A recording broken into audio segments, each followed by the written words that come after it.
Sederalun proses pembersihan puing-puing bangunan yang roboh akibat gempa di Pidie Jaya hingga kini masih terus berlangsung. Kondisi ini setidaknya kami rekam di pusat kota Meurudu, Pidie Jaya.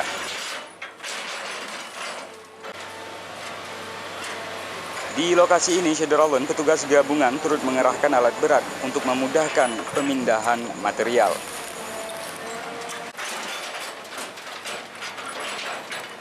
Sementara itu, dari informasi yang beredar, diduga masih ada korban yang terjebak di bawah reruntuhan.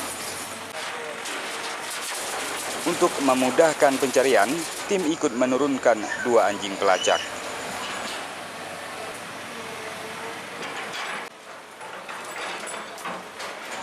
Dari Meurudu, Reza Munawir, Serambi On TV.